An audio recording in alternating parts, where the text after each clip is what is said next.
Elsa wanted to explore the relationship between Charlie and Doris. However, today's time is obviously not allowed. She had to rush back to Eastcliff to spend the new year with her family, so she could only say to Claire and Charlie after sitting for 10 minutes, "Claire, Charlie, I have to go. I will have to go to the airport to catch the plane. Today, all the flights to Eastcliff are full. If this flight is missed, I can only spend the new year in Ors Hill." Claire asked, "Elsa, do you want us to see you off at the airport?"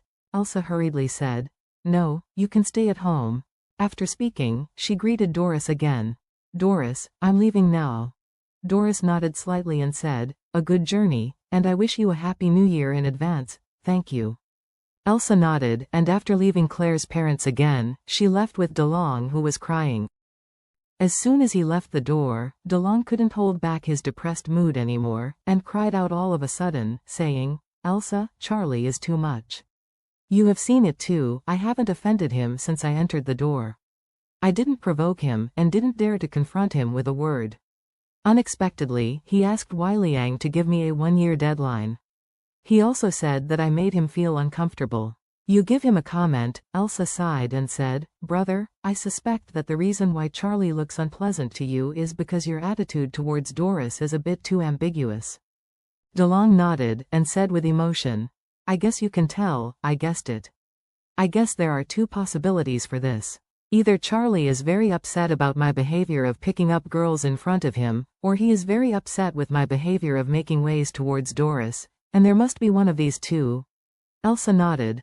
"I have the same opinion as you, and it probably has something to do with Doris, but I don't understand it. It stands to reason that Charlie and Doris should have no friendship," DeLong said angrily. "I suspect they might have a leg." Elsa naturally couldn't accept such a fact in her heart, so she said, "It should be impossible for them. Charlie is still very sincere to his wife." DeLong said, "Knowing people, knowing the face and not knowing the heart, you don't know what kind of face Charlie is like when he is not in front of you." As he said, he sighed depressed. "I had known that I would not come with you. I said I would not come. You have to let me come. Now it's okay. I have to stay in this shabby place of Ors Hill for 2 years. Isn't this killing me?" Elsa said helplessly and ashamed.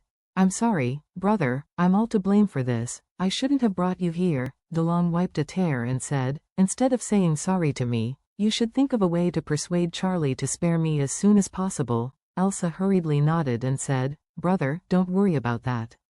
When I come back from Eastcliff, I will definitely find a chance to help you intercede with him." After speaking, she said firmly, "After I come back, I must check Charlie and Doris's affairs, and see if they have any secrets." With strong suspicion, Elsa flew back to Eastcliff by plane. DeLong had no money in his pocket, and didn't dare to make trouble in Ors Hill, so he could only return to the village in the city slumped. At the same time, the arrogant and defiant aunt of Charlie, Cynthia, was under residential surveillance in the village in the city. This New Year's Eve will be the worst New Year's Eve that the two of them have ever had in their lives. Just as tragic, there is Wilson family. Mrs. Wilson originally agreed to go to work in the supermarket today. The supermarket also agreed to double her salary today. However, because her hard-earned money was stolen, and Elaine sneered fiercely, Mrs. Wilson's blood pressure suddenly rose, and she sat down on a chair and could not stand up again. Although there was nothing serious about her body, she had no choice but to give up the idea of going to the supermarket to work because of her anger and blood pressure. Seeing that the hard-earned money is gone and there is no chance to earn today's salary, she is desperate in her heart. She originally wanted Wendy to work in the supermarket and earn her double salary. But when she thought that her son and grandson were both seriously injured in the bed, and her blood pressure surged, she couldn't take care of herself and couldn't take care of them, so she didn't dare to let Wendy leave. A family of 4 can only stare at each other in a luxurious villa. The 4 of them are now penniless. The only thing they have is the leftovers that were not finished yesterday. It was originally leftovers, but after another night, it was completely broken into vegetable soup. Wendy suggested to eat these leftovers at noon, but the old lady did not agree. She said to Wendy, "The leftovers are the only food we have now. If we eat them now, we will be hungry at night." With that, Mrs. Wilson sighed and said, Tonight is the New Year's Eve, what are we talking about? You can't be hungry for the New Year's Eve dinner, so let's save the leftovers for the evening. Wendy cried and said, Grandma, the rest of the food, none of the four of us can eat half full, what's the point of keeping it? The old lady said seriously. You don't understand. You must eat the New Year's Eve dinner. If you can't eat the New Year's Eve dinner, the next year will be the life of a pauper and you can't turn it back. When Harold heard this, he immediately cried, Grandma, didn't you say that you would wrap meat dumplings for me tonight? Why did you let me eat these leftovers? Old Lady Wilson was extremely helpless. Harold, Grandma can't do anything about it. After all, we don't have a penny now. What can we buy noodles and meat with? Harold cried particularly sadly. Grandma, today is New Year's Eve, and I can't eat big fish and meat. Anyway, I have a mouthful of dumplings. I really don't want to eat the leftover vegetable soup from yesterday.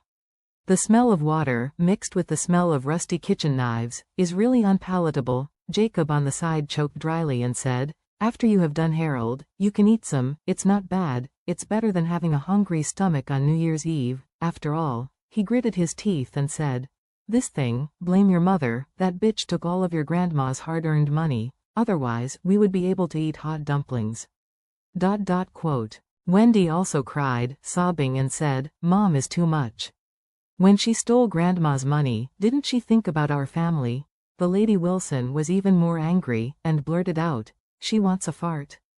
If she really had our family in her heart, she wouldn't betray her body in the black coal pit.